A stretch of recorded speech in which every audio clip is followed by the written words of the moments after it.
संदेश में शिक्षा मंत्री विभाग दिखाना।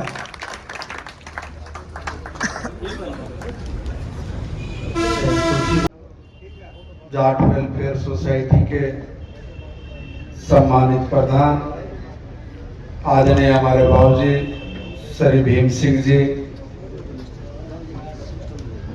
जाट धर्मशाला कुरुक्षेत्र के प्रधान भाई डॉक्टर कृष्ण शोकन जी, भाई दलबीर सिंह कैदल, कोई रह गया तो सामने बैठे मेरे चाचा ताऊ, बड़े भाई छोटे भाई बहने, सबका मेरा प्रणाम।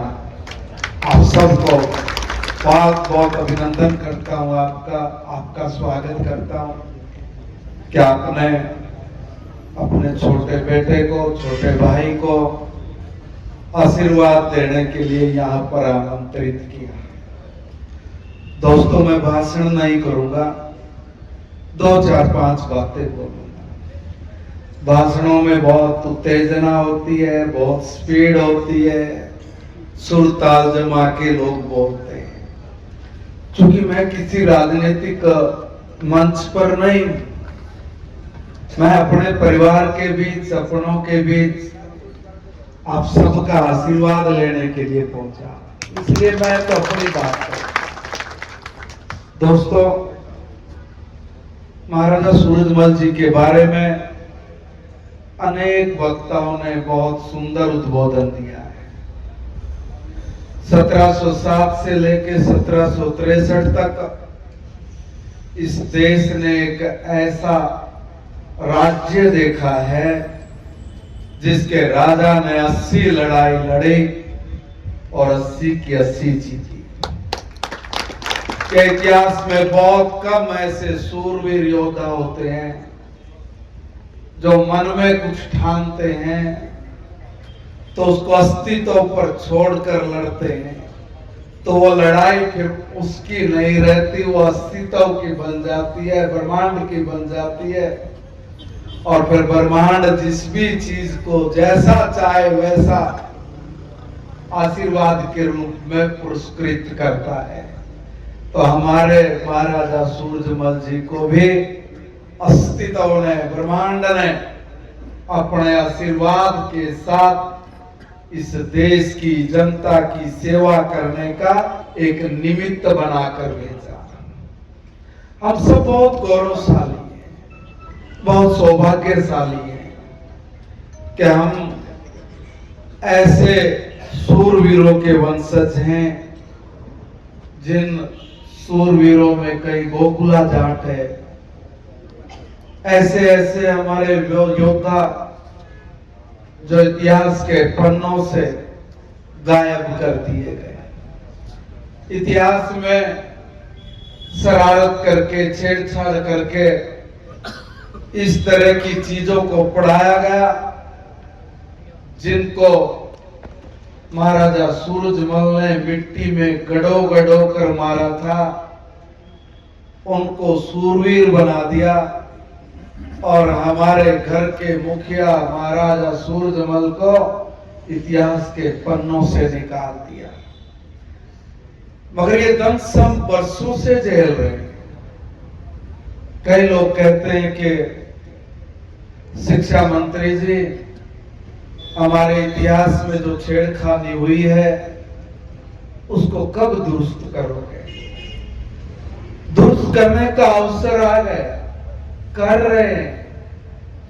सम्मानित प्रधानमंत्री जी ने हिंदुस्तान में नई राष्ट्रीय शिक्षा नीति को लागू करने के लिए कहा। क्यों कहा भाई? इसलिए कहा कि जब तक विभिन्नताओं में एकता वाला ये देश अपनी मिट्टी से नहीं जुड़ेगा, अपनों से नहीं जुड़ेगा, उससे सीखेगा नहीं, उनकी शिक्षाओं पर चलेगा नहीं, तो फिर हम लोग, जो दुनिया हम पर आशा भरी निगाह टिकाकर बैठी है, हम उनका मार्गदर्शन कैसे कर पाएंगे? इसलिए पहली बार नई राष्ट्रीय शिक्षा नीति लागू हो, तो हमारे तो रजिस्ट्रार साहब भी यहीं बैठे और हिंदुस्तान में हरियाणा पहला राज्य बना जहां आपके बेटे ने एक एक पॉइंट को ध्यान से देखते समझते और सुलझाते हुए हरियाणा पहला राज्य बन गया जहां हमने नई राष्ट्रीय शिक्षा नीति को पूरी तरह से लागू कर दिया। अपने यहाँ एक और दिक्कत होती है, हम लोग परमात्मा का नाम लेते हैं और कहते हैं कि ले जब मैं तेरा नाम लेके बंद करूं हाथ खोलूं तब तक मुझे रिजल्ट मिल जाए। ये जो बहुत शीघ्रता की बात करते हैं, बहुत जल्दबाजी में रहते हैं, वो कहीं ना कहीं जीवन में भी डिस्टर्ब रहते हैं। हम लोग परमात्मा के हवाले करके कोई काम जब करते हैं तो गृहस्थीता उस काम को समय के अनुरूप सिरे चढ़ाता जाता है और वो काम शायद जो चालाकी से जल्दी करना चाहते हो, जो अपनी बुद्धि को उसका प्रकटीकरण करके वाह लूटने के चक्कर में रहते हैं, शायद उससे भी पहले परमात्मा नेक नियत साफ मन और सकारात्मक दृष्टिकोण से अगर कोई काम करता है तो वो सिरे चढ़ जाता है, सिरे चढ़ जाता है, जल्दी चढ़ता है। पिछली सरकार में कोऑपरेटिव और पंचायत मंत्री बना तब मैंने बहुत बारीकी से पंचायत के डिपार्टमेंट को पढ़ा, सुना, समझा। हमने कहा कि देखो भाई, हम सब लोग सेवा करने के लिए राजनीति में हैं और जब हम लोग सेवा करने के लिए राजनीति में हैं तो ये ऐसा फील्ड है कि जिसमें फिसलन, जिसकी चकाचौंध और उसको समझाने वाले, बताने वाले, रास्ता दिखाने वाले लोगों की एक बड़ी लंबी लाइन लगी होती है। कुछ लोग उसमें फिसल जाते हैं, कुछ लोग उसके पार निकल जाते हैं, मगर अंततोगत्वा एक बात है कि जो परिवार के मेरे बड़े बुजुर्ग, माताएं, बहनें जो एक विश्वास करके या आशीर्वाद देकर भेजते हैं कि बेटा भाई ठीक से काम करना, सुलझ के काम करना, तो ठीक से काम करने के लिए, ठीक से गाड़ी दौड़ाने के लिए एक पटरी बिछानी होती है, उसको ठीक दुरुस्त रिपेयर करने की जरूरत होती है और फिर उस पर वो गाड़ी जब चलती है तो कुछ लोगों को ठीक लगती होगी, कुछ को नहीं लगती होगी। ये समाज का नियम है, परमात्मा का भी नियम है। मगर अच्छे को करने के लिए निडर होकर, साहसी होकर और खुले दिमाग के साथ जब काम करता है तो उसमें आनंद भी आता है, खुशी भी होती है और समस्याओं के समाधान भी निकलते हैं। मैंने कहा कि जब मैं पंचायत मंत्री बना तो बहुत सारे सरपंच मुझे भी मिले, कहा साहब 5 लाख रुपए तक काम करने की इजाजत है, इसको बढ़ाया जाए, 20 किया जाए। मैंने उनको कहा देखो भाई, जब हम लोग सत्ता में आए थे तब ये 5 लाख ही था, बढ़ा के 20 भी हमने किया, घटा के 5 भी किया है। अब आप लोगों की इच्छा है कि इसको बढ़ाया जाए।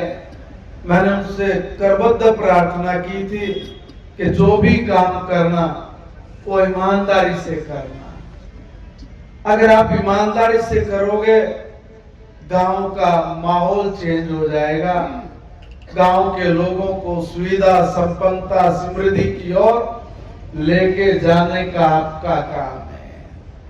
इसलिए गांव के सरपंच, चाहे पंचायत, पूरी जिला परिषद, ब्लॉक समिति, ये सब लोग अगर गांव की छोटी से छोटी समस्या से लेके और गांव का कोई सबसे रिच पर्सन है, सबसे संपन्न समृद्ध आदमी है, उसकी भी समस्याएं होती है, उनको भी समझना, सुनना और ईमानदारी से करना। और उन्होंने जो मुझे कहा मैंने उससे भी आगे बढ़ के सरकार में करवाने का प्रयास भी किया, वो हुआ भी। अभी फिर मुझे शिक्षा का विभाग दे दिया। बहुत सारे लोगों ने कहा कि देखो भाई, ये तो किसान का बेटा है, खेती बाड़ी से संबंधित हो, पंचायत से संबंधित हो। तो बहुत सारे लोगों को नहीं पता कि मैं छात्र राजनीति में रहा। कैंटीन से लेके यूनिवर्सिटी तक क्या प्रॉब्लम है, क्या समस्याएं है, इसी में मैंने 8-10 साल गुजारे।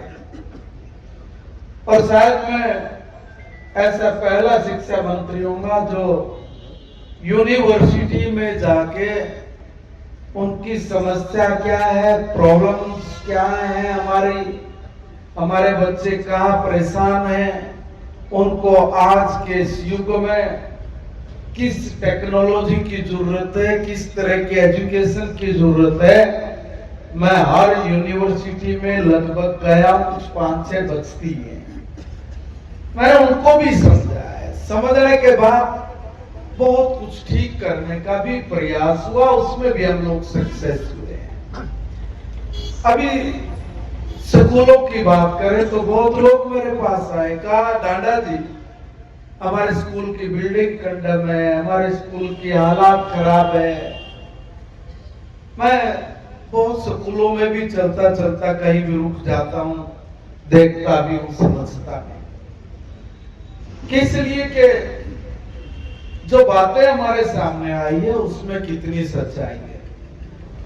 मैं कोई पॉलिटिकल बात नहीं करूंगा क्योंकि आपका बेटा हूं, मुझे जो जिम्मेवारी दी है उस जिम्मेवारी में हम काम कैसे कर रहे हैं, अगर हो सकता है कहीं गलती भी हो तो मेरे अपने परिवार के बड़े मुझे समझा तो सकते हैं, बता तो सकते हैं कि बेटा भाई यहाँ थोड़ा ठीक करो ताकि और अच्छा हो जाए।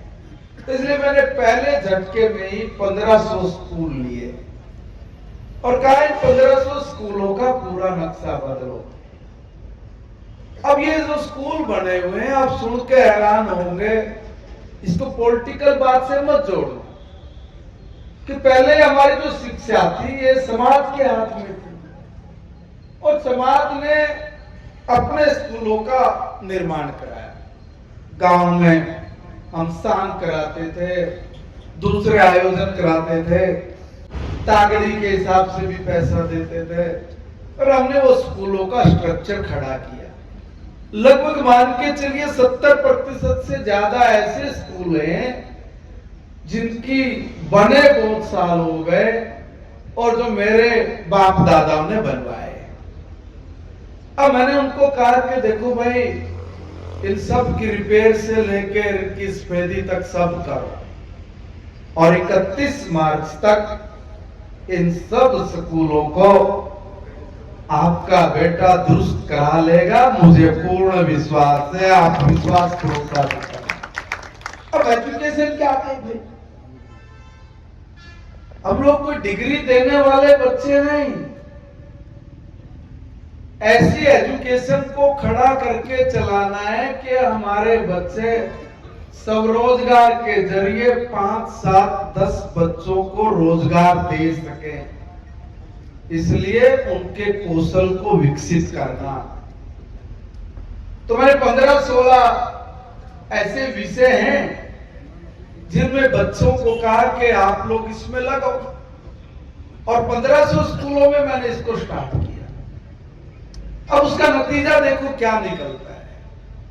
कटाक्ष करने वाले बहुत कुछ बोलते हैं मेरे बारे में, मगर क्योंकि आप सबका आशीर्वाद आपके बेटे के सिर पे, इसलिए मैं मस्ती से काम करता हूं, मस्ती से चलता। हमने क्या किया, हमने सर कहा बच्चों को कि देखो भाई आप अपना आइडिया बनाओ और खाली घिसी पिटी बात नहीं, बिजनेस करना शुरू करो। तो हमने एक स्कीम चलाई, कुशल बिजनेस चैलेंज। और इसमें हमने बच्चों को कहा क्या पार्टिसिपेट करो। 1,18,000 बच्चों ने इसमें पार्टिसिपेट किया। हमने उनकी 23,000 टीम बनाई और ब्लॉक लेवल पे 15,000 रुपया दिया कि जरा सीखो बच्चों। और फिर उन 22 के 22 डिस्ट्रिक्टों में हमने फर्स्ट सेकंड थर्ड निकाला और सीड मनी 1 लाख रुपया हर टीम को दिया। ये सीड मनी देने वाला भी देश का पहला राज्य हरियाणा बना, बाकी ने तो अभी शायद सोचा भी नहीं है। अब उसमें देखो हमारे बच्चों को मेहनत क्या है। देखिए हाँ जी ये तो